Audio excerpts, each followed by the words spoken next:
Hello po! Kumusta kayo? I'm back po for pila na ko ka-days wala nagaluto. So ngayon po ay magluluto kami. Gagawa po kami ng Tapioca Dessert. Tapos gagawa din tayo ng fried chicken para ipamigay ulit natin sa mga bata. Thank you po kay Sergio Anilaw at saka kay Ma'am Christy Anilaw. Belated happy birthday po Ma'am Christy. Pasensya na po, ngayon ko lang po ito magawa. So, kasi nagbakasyon ako ng konti ba para to spend time with family. So, ngayon po gagawa tayo. Alas 8 pa lang. So, mag-start na kami mag-prepare. Inilagay muna nila yung trapal, yung binigay ni Ma'am Jojo po. So, I don't know how long kami maka-stay dito sa lutuan na ito kasi gagamitin na yung area. So, hopefully, this week makagawa kami ng dalawang feeding po. So, ayan po. Mag-start na po kami.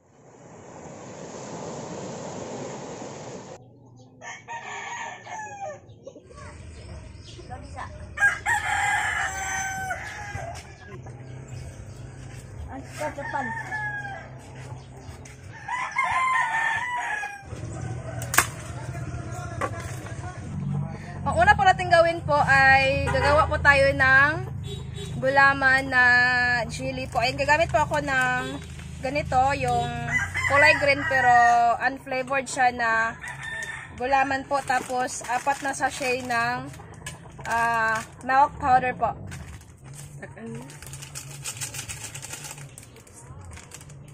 Okay na tayo.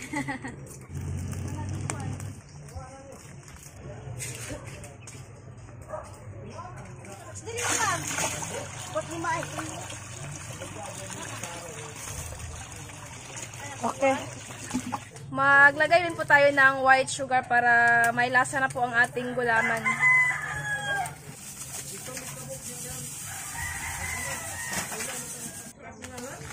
Maglagay po tayo ng tubig.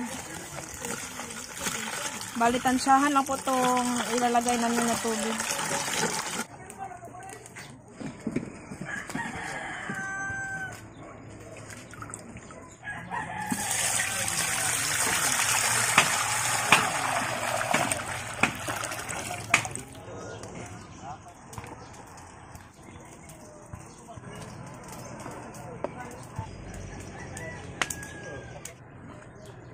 Pag kumulo na po siya, pwede na natin siyang hanguin para ipalamig.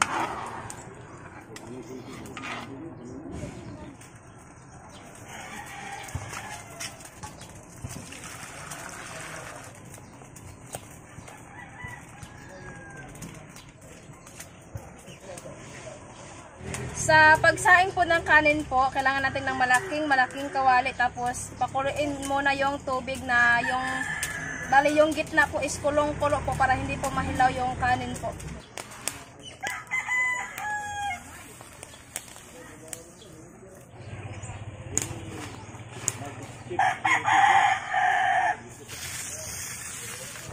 Ngayon po ay magmamarinate tayo sa ating chicken. Bali ito ay chicken wings at saka chicken legs po. Black pepper powder.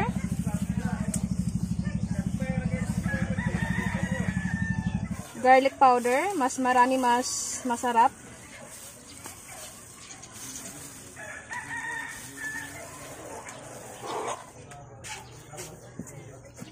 Asin.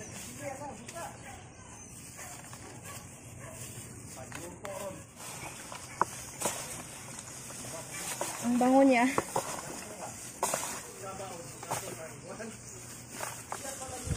Ito po yung pinaka-basic na marination ng fried chicken pero sobrang sarap. Lalo na pag maraming garlic powder at saka black pepper powder. Tapos salt lang, yun lang po. Gasan natin ang ating mangga para sa ating tapioca po.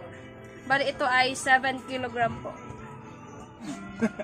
Naglaway si Kuya Wawang sa mangga.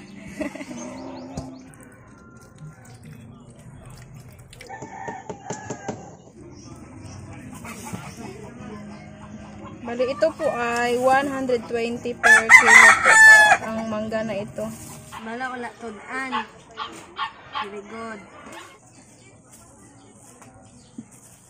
Kuya man din. Lahon din pati.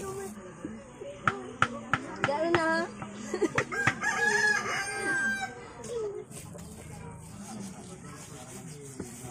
Ngayon po ay magtimpla tayo sa ating tapioca dessert po. Ilagay natin ang ating tapioca. Paglagay po tayo ng condensed milk. Para po sa kumpletong sangka po, paki-check na lang po ang ating description box po.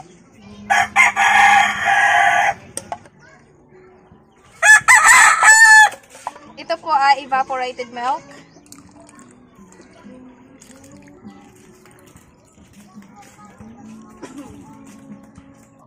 I-transfer natin sa malaking lalagyan.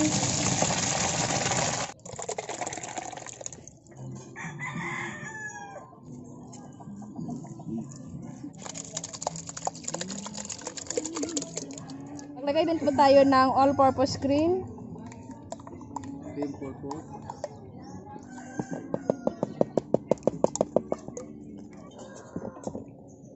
Maglagay tayo ng cheese. Yummy! Maglagay po tayo ng white sugar kasi nasobrahan po siya sa creaminess. Nasobrahan po siya sa creamy, tapos kulang siya sa tamis. So, maglagay ako ng white sugar po.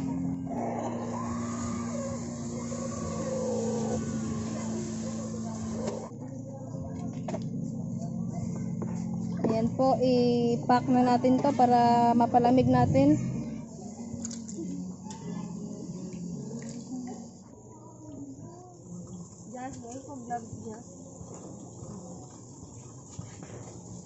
Ngayon po ay gagawa tayo ng coating mix sa ating pang fried chicken po. Gagamit lang po ako ng crispy coating mix na ready-made na po. Dagdagan na lang natin ng flour at saka cornstarch. 1 1/2 kilo of flour. 1/2 kilo of cornstarch.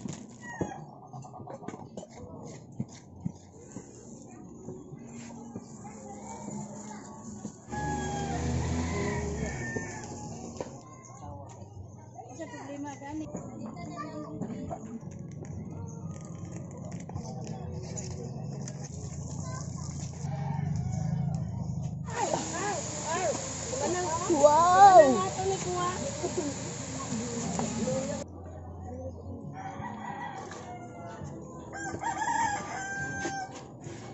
Sobrang sarap. Binigay ko na yung iba sa mga kapitbahay para makatikim din sila kasi for 150 lang kasi yung ginawa ko. Wala na. Joke lang na po bitaw. Nilok. Nilok niya. Lami kayo. Lami kayo.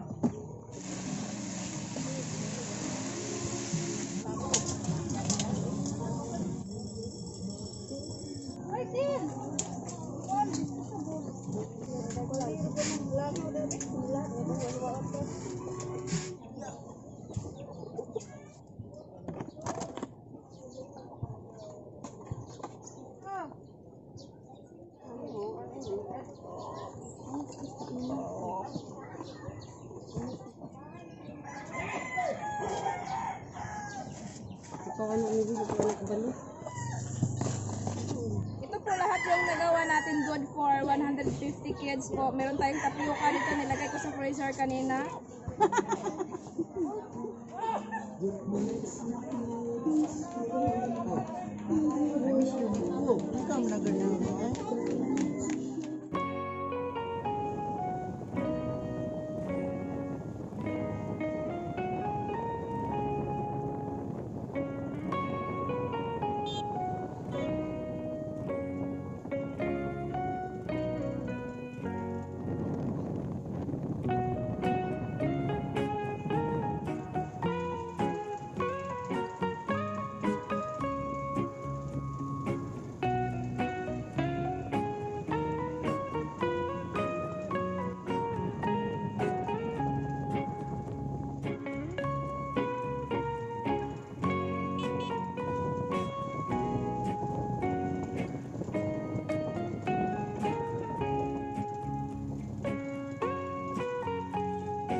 Giato na ni China.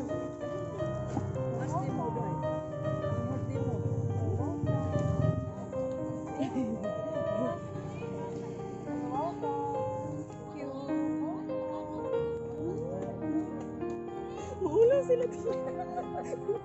Padali,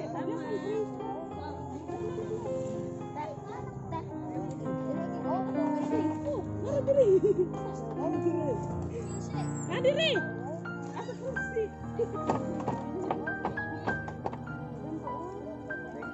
Thank you.